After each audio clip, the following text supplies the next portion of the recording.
guys, how's it going? Welcome back to Damian. I'm back with a MJV animations video for you guys today. So back with some horror stories for this Tuesday afternoon. 3 true creepy dating app horror stories animated, again by MJV Animations. I haven't seen MJV in a while. Let's see my last MJV Animations video, because I know it has been a while, and I know that you guys want like more animated horror stories, which it makes sense. 1 year ago, I barely got any views on these MJ videos, but I'll still do some at least, or at least I'll do one once in a while. Of course, I think Mr. Number gets the most, but I don't think a lot of horror videos get a lot of views nowadays, because I know that a lot of my fans now are more so Damian and things like that related. So anyways, for all of you horror fanatics, I'm back with this video, starting. So yeah, this is a dating app horror stories. I'm probably going to get interrupted at some point. If I do, I'll just edit it out after. But, okay, I'm recording. Let's get ready to get scared. Again, I'm on dating apps. I'm on like two dating apps. And I'm sure that some of you guys are on dating apps too, so please obviously be careful, because like I've met up with people at 3 in the morning, 5 in the morning. Be careful. You gotta be careful and trust your gut. If you if you make sure that you video call them and Snapchat them and make sure that they are them, first of all, before you meet anybody. And again, the story takes place at night without curtains, so here we go again. If you guys are the OG horror fans of my channel, then you guys are gonna know. No fucking curtains. What are you bitches doing? Like, do you see my big ass curtain right there? Curtain. What the fuck is this? This took place back in 2015 when I was much younger. It was the only time that I used a dating app. I was single and decided to give one a try. I don't even recall which one it was. Probably Tinder. When I went on, I matched with the guy pretty quickly. We started talking, and based on his picture and the start of the conversation, things were going well. Okay, bro, she's like orgasming. Chill. The guy's name was Derek, and he appeared to be tall, strong, and had blondish hair. We chatted about basic stuff, getting to know each other a little bit. After about a day and a half of this conversation, he asked me to hang out. Now, I did think this was maybe a bit soon, but I was kind of bored and didn't really have anything going on. Again, this is totally fine, but you have to check on Snapchat first. Go on Instagram, do a FaceTime call, anything to make sure that this person is real. Make sure there's no photos involved. Make sure there's nothing like that. Make sure this person is real. I felt like being spontaneous and doing something, but looking back, I was just immature and dumb. I thought, why not? And I said yes. Derek then said that I should come over to his place that same day. Now, this is when I got a slight feeling that maybe it was a bad idea. Even back then, I knew it was probably smart to meet somebody for the first time in a public location, but I really felt confident that I knew him, even though we hadn't sent any pictures back and forth to each other or called each other on the phone. Red flag. I said okay, and he sent me his address and told me to come over soon. He said that he was bored and not doing much. He said that we could watch a movie and order pizza or something. I told him that that sounded good, and that I was only going to stay for a couple of hours at most, though. It was probably like 7 or 8 p.m. at this point in time. So I got ready, and then copied his address and pasted it into Google Maps for directions. That's so close to you. The location was about 10 minutes away and across town. Montreal, Quebec. His address was typical numbers and then a street name and zip code. I followed the direction, and it led me to a quiet-looking street that was pretty dark. Then I was told to turn right, and I did, but was very confused. I was turning into the parking lot of a small, run-down-looking motel. Instantly, I was both angry and scared. Why was Derek telling me to meet him in a creepy motel? He told me I was going to his place. I wanted to just turn around and leave, and I should have. Instead, I pulled into one of the parking lot spaces facing the motel. There was 2 floors of the motel and probably about 20 rooms in total, roughly 10 on each level. The parking lot was basically one long row of spaces facing the motel rooms, and then there was a sidewalk in between. There were about 5 other cars in the parking lot, so not many people were staying there.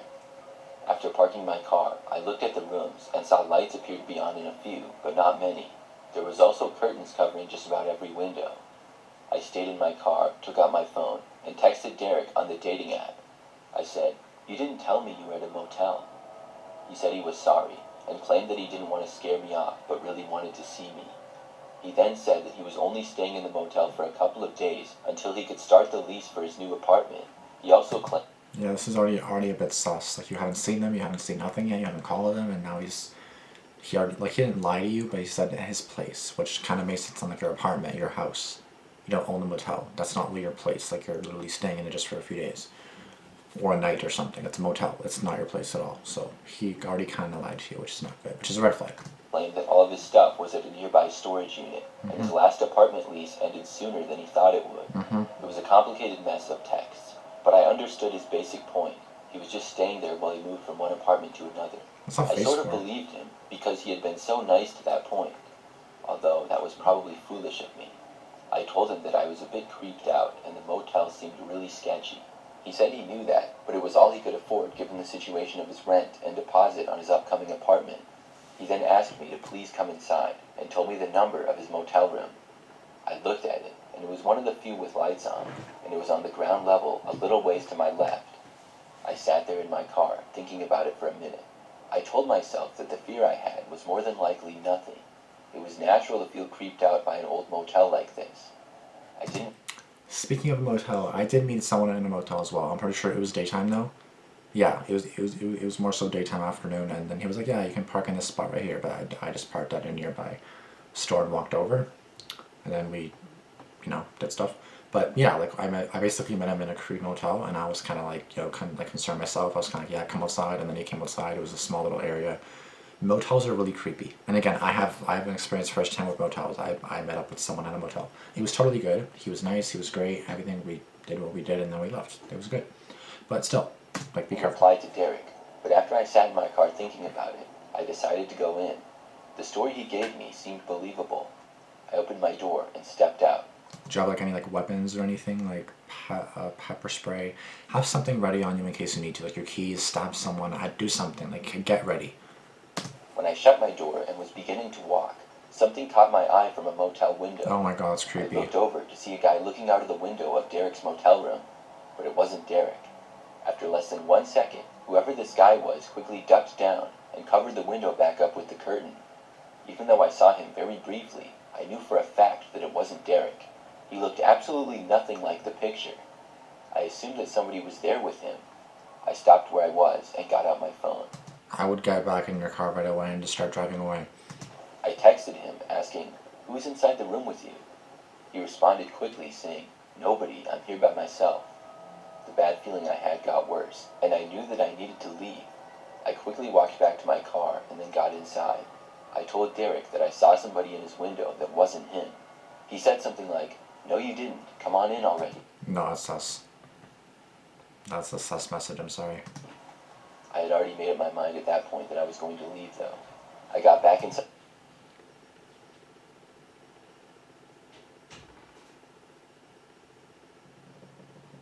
of my car and drove away. I went back home and then blocked Derek. I realized how lucky I was not to enter that motel. After looking back at that situation, I also realized how stupid I was. I'm glad that I was able to learn from it. I really don't know if that was a catfish, and the person that I saw was pretending to be Derek, or if he had someone else in the room with him. I'm guessing it was a catfish, but either way, that was my worst experience And then doing this too? No. using a dating app. This is a story of when I met a guy on Tinder several years ago. So I matched with a guy named Mike. He had dark hair, a slight beard, and in his pictures seemed decent looking. There was not a whole lot of information about him on his profile, but after we matched, he sent me a message.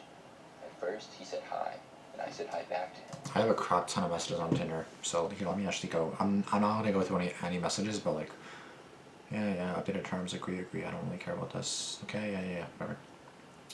Always good looking. I don't like him. I have 75 likes right now. I have 75 likes on Tinder right now, so I have a lot to go through, and I currently have 7 messages, and I have 696 matches. So I don't even get excited. I don't even check Tinder that often because I basically go on this other dating app more so every day. But then this Tinder I barely go on. But honestly, I've met some nice people on there, to be honest. So it's been a good time. Like, even if it's just friends online, then it's been pretty good. So dating apps can be good. It can be good. Like, I'm pretty sure my anyways, sorry, I'm not gonna say that. But basically, yeah, like I've met friends on there. I've met hookups on there, and it's been good. So Just be careful because like you don't know. The main thing is to make sure that they are them. You don't go to someone's house, or if they say, I'm discreet, I'm not showing you a face photo, block, I'm not meeting you then, the fuck? There was one creepy story actually. There was only one horror story that I have when it comes to meeting up with somebody. It was basically across from my old high school, so like it wasn't that far away. I park there, the doors kind of open, there's two doors, there's like the rainstorm door, I think it's called. I don't know why it's called that, but it's like the first door. It's not the actual house door. It's like this. It's like a secondary door on the outside. That one, the secondary door was closed, but the interior door was open. And then I'm not entering in there. I was like, no, this is sus. It was nighttime as well, so not many people walking by. It was probably like 11 p.m., 12, 1 a.m. I don't exactly know. But it was really creepy. It gave up like really creepy vibes, and it was not good. So basically, he was not answering me. I think he told me to come inside, and I was like, yeah, you're funny. I don't know if we were supposed to meet outside or in the car, because I met in the car with a lot of people, not always in their house, because either they can't, they can't have me inside, or whatever may happen. But honestly, that was the most creepiest experience ever, because the door was just open, no one, just dark, no one in the area, and I was like, yeah, I'm just gonna go back into my car, and I was like, fuck you. Or I was like, I'm not going in there, and then I think he said fuck you to me. So, or he said something like that. That's the only horror story I've had. I've forgotten about it because nothing bad happened, but basically I went to someone's house for a meetup or a hookup, and I never even met them. They didn't come outside, nothing happened, the door was open. I don't remember exactly what happened, but I'm pretty sure I blocked them, they blocked me. We agreed to meet up and do stuff, but then nothing ever happened because they never even came outside. So I feel like that was the whole setup waiting to happen, and of course I got away from it because I was like, no, it's not happening. He began chatting with me, very basic, saying things like, how are you, and what's up? Things eventually improved a little bit though, and based on his profile, he seemed to be a little bit of an outdoorsman. We continued to talk, and he seemed to be pretty nice. After talking with him on and off for a couple of days, he asked to go on a date with me. I asked him what he had in mind, and he suggested a local restaurant. Like, he looks nice, but he also looks kind of like a psychopath. I decided to agree, and we were supposed to meet there. Yeah, restaurant was good because it's in public. That's good. So the next day, I chatted with him early on and made sure that we were still on for that night, which we were. I then got ready when the time came and drove to the restaurant early. The restaurant was about 10 minutes from my house, and it seemed like a cute place that I had never been to before. There was a decent amount of other people there, but it was like... Yeah, so there's nothing sus yet, like you guys agreed to meet, but did you see his face photo first? Did you see his face photo live or in a video call? Or did you hear his voice? No? Nope, sus. Like 6:50, so I wasn't sure if Mike was there yet or not. I looked on Tinder, and he hadn't said anything since I told him that I was leaving for the restaurant, and he said, sounds good. After waiting in my car until 7 p.m., I decided to enter the restaurant. Maybe he was already inside, or maybe he was still driving. I went inside and got a table, and told the waiter that I was waiting for someone. I then sent a text message to Mike saying that I was there and had a table. Several minutes went by, and he didn't respond. I was beginning to get frustrated. Soon, it was 7:15, and I messaged him again asking what was going on. He didn't respond to that either. I stayed there until 7:30, and then left the restaurant. I went out to my car and then left to drive home. I was very frustrated, but as I began to drive back though, I noticed about halfway that a car was behind me for a while. I don't really remember it leaving the restaurant with me, because I wasn't looking behind me, but I did remember it being on the first road, and then when I turned, it went with me. After the next turn, it was still there, but I didn't actually think that the person was following me until I made it all the way to my street. That's when I turned, and the car did as well. My street is residential and generally very quiet. There are not typically a lot of people that drive down it. Anytime you think someone's following you, the best thing you can do is drive to the nearest police station. That's the most easiest thing you can do. You can call the police, but you can also go to the police station. If there's no police station near you, great, call the police. If your phone's dead and you know where a police station is, literally just keep driving until you lose them. That's it. You keep driving until you lose them. Even if you pass by your house, you do not park at home. There's been times where I thought that I've been followed home too, either on my bike, in the car. If you do, you just pass by your house. That's it. And that's what I did once too. I thought I was being followed home from the gym, and I think it just turned out to be my neighbor that lives like 3 doors down from me. So what I did, I remember I parked on the side of the road, and they kind of passed by me. They kind of also parked as well. I didn't do anything. I think I left, and then I drove just literally around. I just drove around a little bit. I didn't want to, like, I parked near my house, but it wasn't like right in front of my house. It wasn't in the driveway. I just kind of parked to the side, pulled the side, then I just waited there. That's it. Then the guy also parked, and I was like, this kind of, but no one got out of the car. I left the car on. It was probably like 12 a.m., 1 a.m. I left the car on, everything. Then after like 2 minutes, I pulled out and I turned at this like side street. I turned right, and then I'm pretty sure after I turned right, I saw a car turn left the other way. So I just kind of drove around for a few minutes, made sure that car wasn't there, then I went home. But that's when you really gotta be careful, because people could follow you home and they could have ill intentions. So be careful, guys. So when the car turned, it really raised my eyebrows. I went to my house, which is the fourth one down on the left side. I pulled into the driveway, and the car kept going, very slowly, but kept going. I parked, got out, and then watched the car as I went inside. It crept You already fucked up, my dude. You already fucked up. down the street, very slowly. I never got a good look at who was driving, Especially if you're already anxious about it. No, you're not. No. though, because it was so dark out.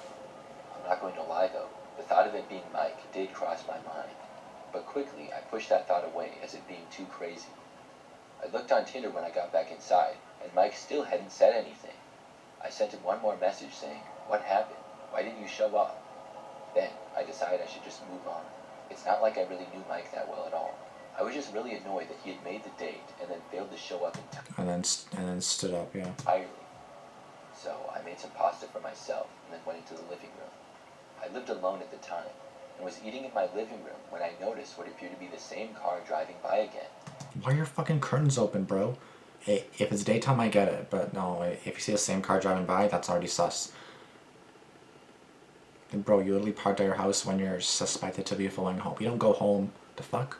Now this was like 30 minutes at least after I had arrived back home. The car was going the other way down the street, but when it got in front of my house, it stopped.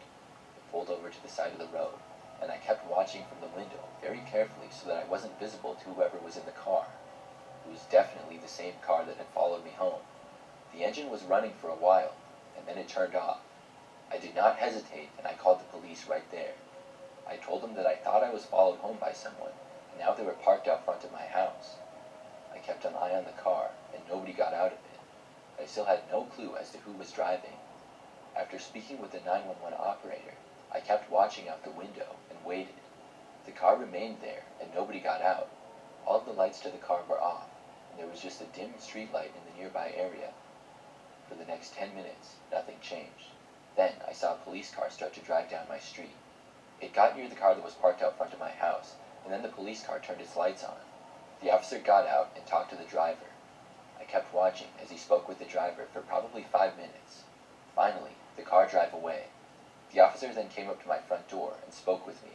He said that the driver claimed to be lost and had just pulled over to look up directions. He said that he didn't follow me home. I knew that was a lie, and I pulled up Mike's Tinder and asked him if he looked like that by chance. The officer said yes, that was him. I couldn't believe it. Mike had followed me home. I spoke with the officer about it, but he said not much could be done unless he returned or something. The officer told me that he asked Mike to leave, but didn't force him, and Mike said that he would not come back.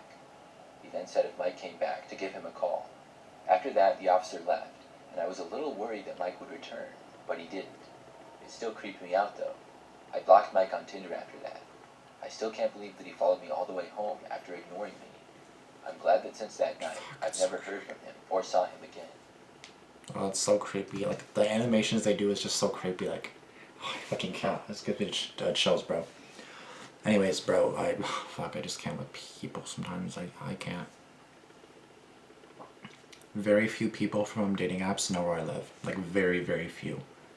And if they are, they're basically good friends at that point. Or it's just like a one-time hookup and it's just I kind of trust them enough. But it's very, very, very rare that I ever host or that I ever have anyone over unless they become like a friend that I've met before, in a sense. I used dating apps a little bit several years ago, and then again more recently. And sorry, again, to say that the girl's stupid because she literally went home even though she was scared of being followed, and then she still went home. You literally drive to the police station, or you call the police, or you drive around until you lose them, and then the easiest way to see if they're following you is to take as many turns as you can. A car is not going to make as many turns as they are unless they're following you. So if you take a turn, then you take another turn, then you take that's like 3 turns in like one, in like literally, and then they keep following you, then it's already evidence. If you're still concerned that and you're not totally sure, make another 3 turns. If they follow you for 6 turns in a row, and then they're following close behind you, a police station or police. Just say I made a bunch of turns, they're still following me. Maybe even try pulling over. Not in front of your house. Don't go to your house. Don't pull over in front of your house. Pull over literally anywhere. Not your house though. I did that, which I probably shouldn't have. But again, even though I did that, I didn't exactly turn off the car. I just kind of pulled to the side. I probably should have parked on a street that wasn't mine. But that was like really scary, like once I saw it. But I think it was just my neighbor in the end. I think. I don't really know. This story But I'm pretty sure that car tried to follow me home, and I did exactly what I had to do. takes place about 1 year ago now. It Sorry, had what? been some time since I had left. This story takes place about 1 year ago now. It had been some time since I had last been on a dating app. Taking the advice of one of my friends, though, I Close the damn curtains. It's nighttime, sir. decided to give it another go. I got an app called Hinge, and after about 2 weeks of being on there, Hinge, I met a very Bumble. nice woman. We talked a little while and exchanged phone numbers. I feel like the thing is, when a guy is talking to a girl on Tinder, the girl is not always a girl. So be careful. From there, we texted for several days and even FaceTimed once. Okay, And I good. thought it went well. Okay, good. I FaceTime. liked her, and she had long blonde hair and very nice eyes. She She's said pretty. at one point that she wanted to see me, and I asked to go on a date with her sometime. That's good. We agreed to go to this one restaurant in town. Okay, so again, he's not doing anything sus. He's video called her. He's heard her voice. He's seen her face. He's seen her photo. He's seen her real self. And now they're being in the public restaurant. This guy's doing good so far. Good. The date went pretty well in my opinion. When I met her, she looked great, and Okay. talking to her in person was nice. The conversation that we had was pretty good for the most part. I felt like we could have connected a little bit better though. Like maybe we were both a little bit nervous, but overall it was fine. So after the date, we both went our separate ways back home, Good. but she suggested that we do it again sometime. That sounded good to me, and we continued to talk over the next couple of days. Okay. Then we arranged for the next day. Close the damn Went curtain. to another restaurant in town. Now, none of these dates were really that fancy or anything. We were just going to local restaurants that were not cheap, but not that expensive either. Okay. After the second date, which went just about as good as the first one, she asked me if I wanted to see her place. She said that it wasn't that far away and I could come over for a few minutes if I wanted to and hang out. It was probably like 9 p.m. at this point. I agreed, and we both went out to the parking lot and got inside of our vehicles. She told me to follow her, and we both left. I followed her down a few quiet roads, and I was curious to see where she lived. The drive went from 5 minutes to 10 to 15. I was really surprised. We went down this long road that seemed to be going into the middle of nowhere. So here's where it's kind of becoming sus. After 2 dates, you're following her home, or supposedly to her home, and now you're in the middle of nowhere, and I'm pretty sure she said it's close by, it's 10 minutes away, and then it's already been like 15 minutes, and we're in the middle of nowhere, already red flag. So now at this time, be really cautious. Surrounding us on both sides was just farmland and woods mostly. There were really no other cars on the road But at at least all. it's still daytime. After about 20 minutes of driving, we finally arrived to this dirt road. I was still following her, and she soon pulled onto a long driveway. There was a lot of woods at the beginning of the property, so I couldn't see the house at all. After getting to the top of the driveway, though, which was very long, she parked, and I parked behind her. There was this average-sized 2-story house that stood on the property. It's so It creepy. looked rather old, And now it's not in the nighttime? best of shape. I was really surprised that this Like, wasn't it just daytime? Oh, I know, because it was 9 p.m. and it depends. Okay, well, it seemed later in the video before. Look at this. This is daytime, bro. was her house. It looked rather old and not in the best of shape. I was really surprised that this was her house. She didn't strike me as somebody who had lived there. And to be honest with you, I was kind of creeped out too. I didn't even know what city I was in anymore. I hadn't bothered to look on my phone where we were going or anything. I was just trying to follow her. After parking, she got out, and I got out of my car as well. I said something like, "You live here?" She was like, "Yeah, why are you surprised?" She walked through the front yard to the door, and I followed. Then she opened it, and I followed her inside. We went right inside the doors, though, and didn't go any farther in. The lights inside were all off, and she didn't turn any of them on, which I found odd. No. I was looking around myself for a light switch. That's when she told me that I could go ahead downstairs and pointed. I could barely see anything, but Why would I go downstairs? No, you never know. I did see a staircase just ahead and to the left. It was old and unfinished, and appeared to lead down to an old unfinished basement. I said, "Do you have lights?" I remember she said we could turn them on when we got down there. At that point, I was really creeped out and didn't want to be there anymore. I was still right by the door and just opened it up and walked out. She didn't say anything to me, but followed me outside. Oh my god, fuck. Oh, fuck, that's... I then started walking back from my car, but could tell that she was walking after me. So then I started running. I sprinted for my car, unlocked it, and got inside, then locked it and started the engine. I saw her running towards the front of Holy fuck. my car. Then she just looked at me. I started backing out to leave. As I was doing so, she gave me this really creepy smile and waved. That was possibly the creepiest moment of the entire night, and I will never forget it. I backed out faster after seeing that, and then tried to drive home. I had to pull over eventually and figure out where I was, but once I put in directions on my phone, I was able to make it back. That remains by far the craziest date I've ever been on. That's fucking terrifying, bro. Oh my god, night shift. This is not... I work night shift tonight, bro. This is not good. Fuck, bro, I can't. Honestly, people, like, literally are terrifying. Not gonna lie. People are literally crazy. Like, see what I mean? Like, he did nothing wrong. He literally did nothing wrong. Like, oh, I'm gonna come to my place. It's been 2 dates. It's probably been like a week or two that they knew each other. Maybe you would want to wait a little bit longer before meeting someone at their house, but still, like that, you know, like 2 dates in, that doesn't hurt to go back to your, like, you know, it's fine. But fuck, that's terrifying, bro. They need more subscribers, man. They need more subs. They're underrated. Make them longer. No, I think this is a pretty good video already. Like 5 minutes each, that's pretty good. Love your channel, bust on YouTube, you guys are awesome. Waiting for new stories every day. With my new favorite Wednesday, I love how stories are so realistic. Well, they better be real. I hope they're real. It says true. I hope they're true. Fuck. I mean, you know, fake stories. Imagine 2 weirdos trying to do the same thing to each other. First story didn't tell the police, which means they just went about their business and found someone else. What was the first story again? Probably like 7 or 8 p.m. at this point in time. Oh yeah. I mean, you wouldn't necessarily tell the police because nothing really happened.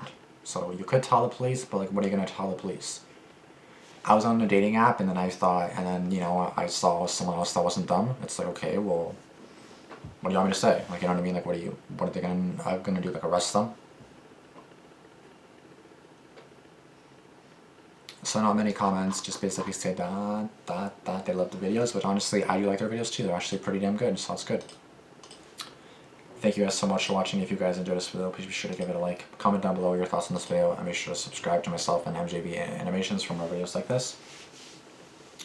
And yeah, thanks for tuning in, and I'll see you guys in the next one. Stay safe, stay happy, and I'll see you guys later. Deuces. Peace.